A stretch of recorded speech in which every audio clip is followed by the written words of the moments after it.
Bismillahirrahmanirrahim. Assalamualaikum warahmatullahi taala wabarakatuh. Okey, dalam video kali ini kita akan sambung bincang soalan ataupun ulang kaji soalan UPKK dalam subjek sirah untuk part yang ketiga. Jom kita tengok soalan-soalannya.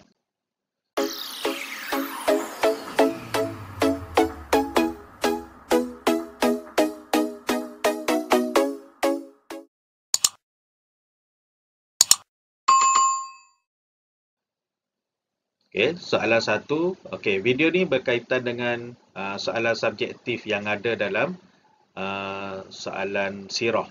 Okey.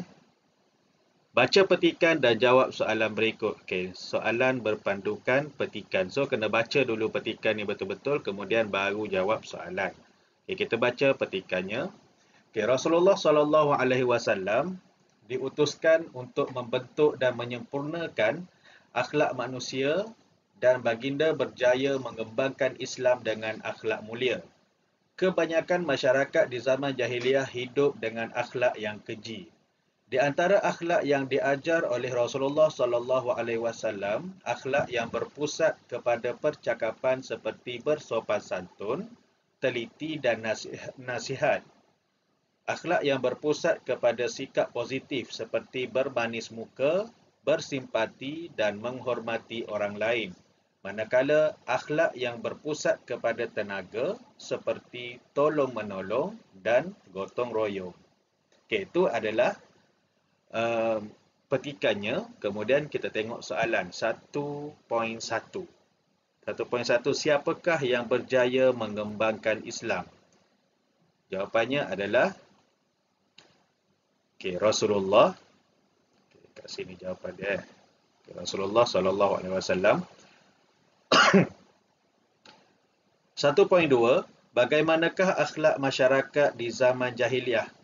Bagaimanakah akhlak masyarakat di zaman jahiliah? Jawapannya ialah akhlak yang keji. Okey, akhlak yang keji. Jawapan dia kat sini. Okey. Kemudian 1.3, nyatakan dua akhlak yang berpusat kepada percakapan. Okey, jawapannya kita boleh tulis kat sini, bersopan santun dan teliti. Okey, kat mana nak ambil ni? Okey, ni bersopan santun, kemudian teliti kat sini. Okey, teliti. Ataupun boleh ambil satu lagi, nasihat. Okey. Okey, masih lagi soalan yang berpandukan petikan yang tadi. 1.4, tulis 3 akhlak yang berpusat kepada sikap positif. Okey, akhlak yang berpusatkan kepada sikap positif. Seperti kat sini, bermanis muka. Okey, kita tulis bermanis muka. Kemudian bersimpati. Okey, bersimpati. Dan yang ketiga, menghormati orang lain. Okey, menghormati orang lain. Okey, kat sini jawapan dia. Okey, kemudian nyatakan dua akhlak yang berpusat kepada tenaga. Okey, akhlak yang berpusat kepada tenaga adalah tolong-menolong. Dan yang kedua, gotong royong. Okey, ni ada tolong-menolong dan seterusnya gotong royong. Okey, seterusnya soalan 1.6. Masih lagi dalam petikan tadi. Berikan 3 akhlak keji masyarakat zaman jahiliah. Okey. Yang ni kena fikir sendiri sebab tak ada dalam petikan tapi masih lagi berkaitan dengan akhlak. Okey, akhlak keji zaman jahiliah. Antara jawapan yang kita boleh tulis kat sini adalah berjudi, minum arak, zina berleluasa. Okey, berjudi, minum arak, berzina ataupun zina berleluasa. Okey, 1.7, Berikan 3 akhlak mulia Rasulullah yang boleh kamu contohi sebagai seorang murid. Okay, antara jawapan yang kita boleh tulis kat sini adalah yang pertama, rendah diri, yang kedua, berani, dan yang ketiga, menghormati jiran tetangga. Okay. Ini akhlak-akhlak terpuji Rasulullah yang kita boleh contohi. Rendah diri, berani, dan menghormati jiran tetangga.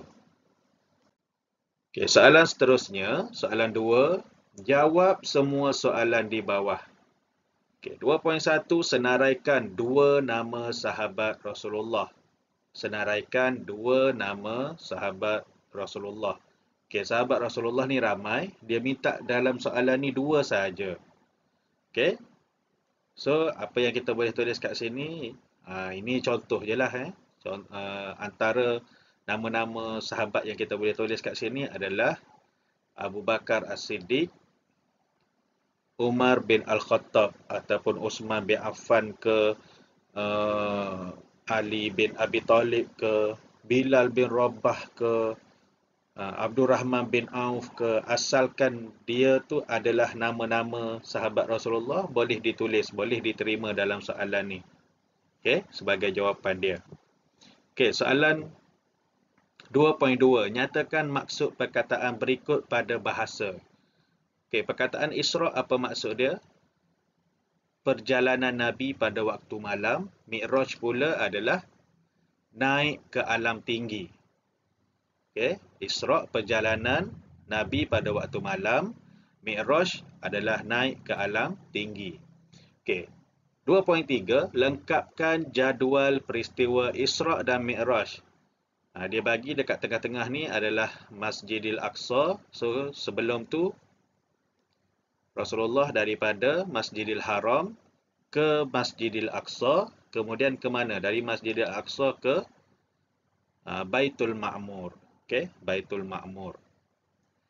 Okey, 2.4, tuliskan 2 gambaran yang dilihat Rasulullah SAW ketika diisrakan.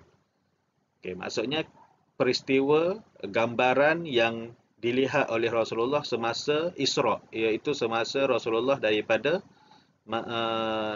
Masjidil Haram ke Masjidil Aqsa. Okey, perjalanan Nabi pada waktu malam daripada Masjidil Haram ke Masjidil Aqsa tu, apa gambaran yang dilihat oleh Rasulullah? Antaranya kita boleh tulis kat sini adalah menanam dan menuai pada hari yang sama. Okey, menanam dan menuai pada hari yang sama. Ini adalah cerita bagaimana orang yang syahid ataupun kelebihan orang yang syahid di jalan Allah. Dia seolah-olah kelebihannya adalah seperti orang tu tanam tapi menuai, dapat hasil daripada tanaman tu pada hari yang sama. Okey, dan peristiwa yang kedua adalah manusia berpakaian koyak rabak. Okey, manusia berpakaian koyak rabak. Okey, peristiwa ni, manusia berpakaian koyak rabak ni adalah simbolik kepada golongan yang tidak menunaikan zakat. Okey, dia berpakaian koyak rabak, kemudian dia dihalau seperti binatang serta diberi makan pohon berduri daripada neraka. Okey, ni gambaran yang dilihat oleh Rasulullah SAW ketika peristiwa Isra'. Okey, dan kalau nak tambah lagi boleh golongan yang meninggalkan solat fardu. Terdapat juga golongan manusia yang memecahkan kepala dan kembali pulih seperti asal yang berlaku berulang kali. Okey, ini perkara yang digambarkan sekiranya golongan yang meninggalkan solat fardu. Okey, kita tengok soalan lain pula. Okey, 2.5, nyatakan 2 cara dakwah Rasulullah. Okey, nyatakan 2 cara dakwah Rasulullah. Yang pertama, cara dakwah secara sulit, dan yang kedua, dakwah secara terbuka. Okey, itu cara dakwah Rasulullah. Okey, 2.6, tuliskan pengertian jihad. Okey, tuliskan pengertian jihad.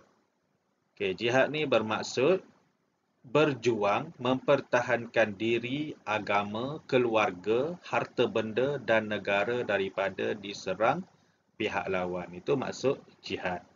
Kemudian 27, lengkapkan rajah di bawah. Bahagian jihad, dia bagi jihad asghar.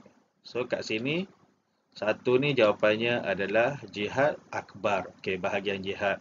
Kemudian bawah ni, jihad akbar, dia tulis melawan hawa nafsu. Ni contoh. Okey, contoh jihad akbar. Kemudian dia kosongkan bahagian 2 dan 3 ni adalah contoh jihad asghar. Jihad akbar tu maksudnya jihad besar. Jihad asghar pula adalah jihad kecil. Kemudian contoh jihad akbar melawan hawa nafsu. Contoh jihad asghar pula, contoh jihad kecil pula adalah, kita boleh tulis kat sini, berjuang di medan peperangan. Dan yang kedua, ibu melahirkan anak. Okay. Ataupun jihad asghar juga kita boleh tulis belajar bersungguh-sungguh pun boleh juga, bahagian jihad asghar ni. Contoh jihad asghar. Okey.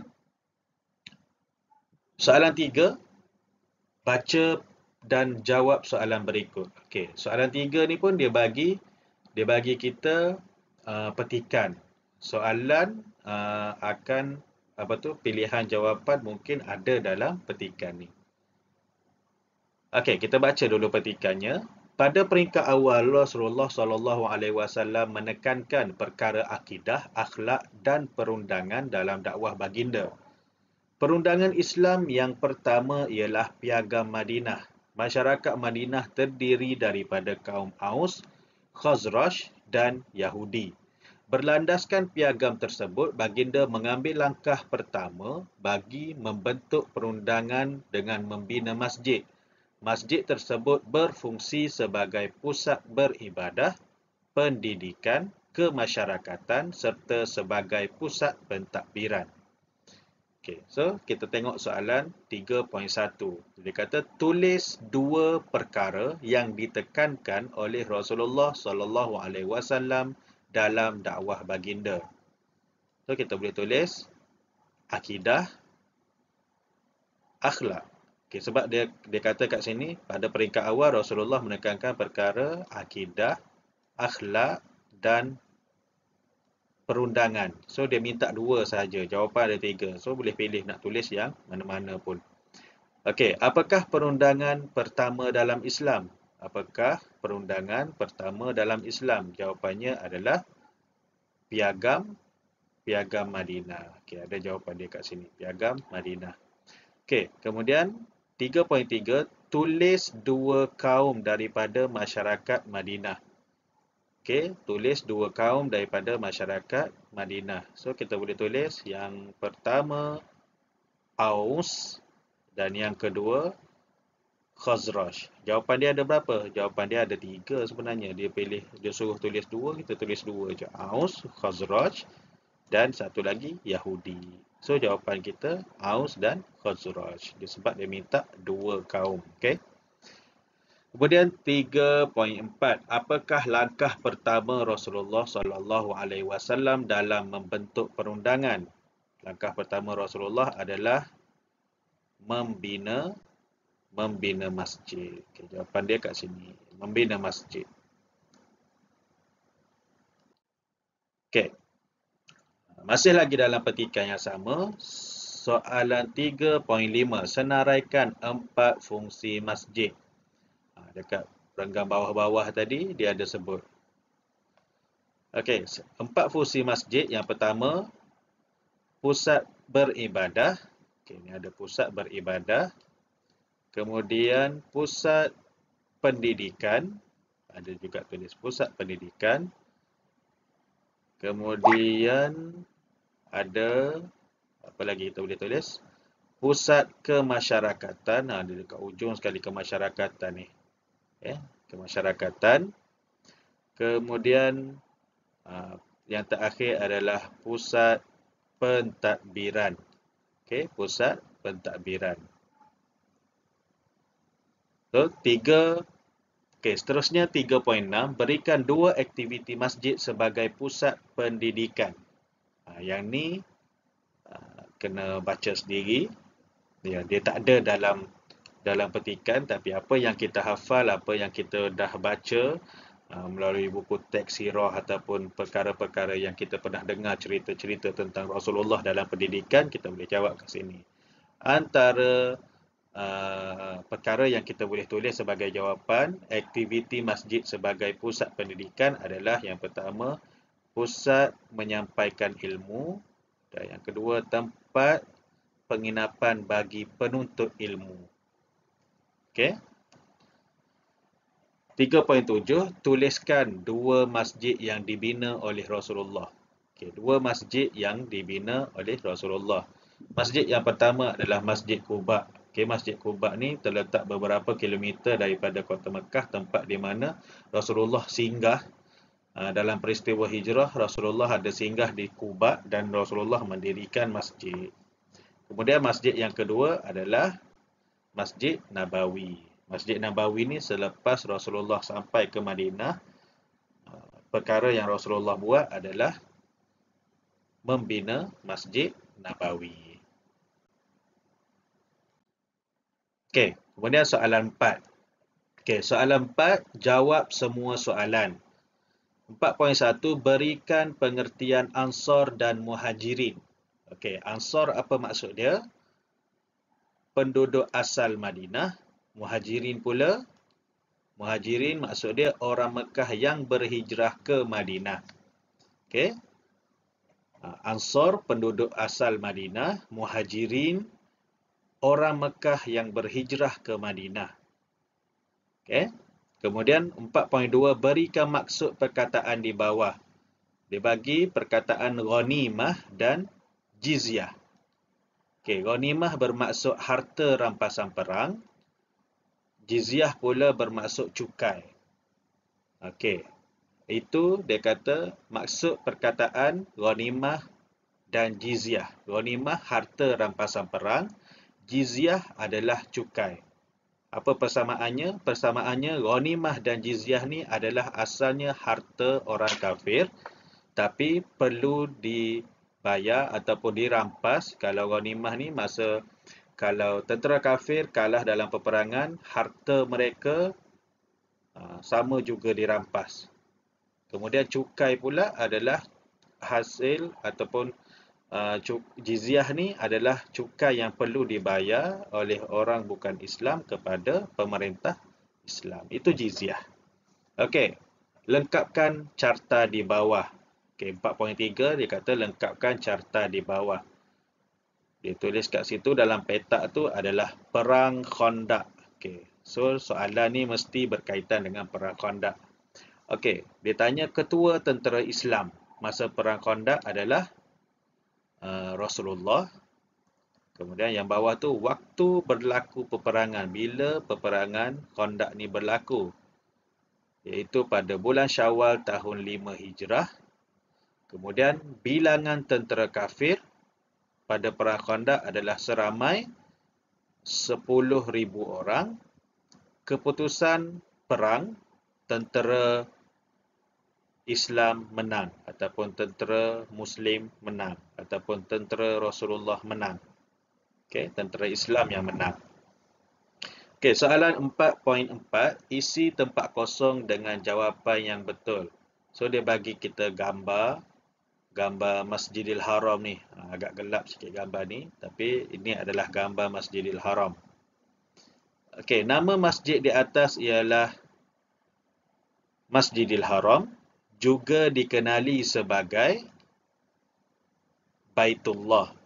Masjid ini dibina oleh Nabi Ibrahim dan di dalam masjid ini terdapat Kaabah yang menjadi kiblat bagi umat Islam. Okey, 4.5, siapakah orang yang pertama memeluk Islam di kalangan wanita dan kanak-kanak? Okey, wanita pertama yang memeluk Islam adalah Sayyidatina Khadijah binti Khuwailid, isteri Rasulullah sallallahu alaihi wasallam. Kemudian orang pertama yang memeluk Islam di kalangan kanak-kanak pula adalah Sayyidina Ali bin Abi Talib yang juga merupakan sepupu Rasulullah Lepas tu menantu Rasulullah pula.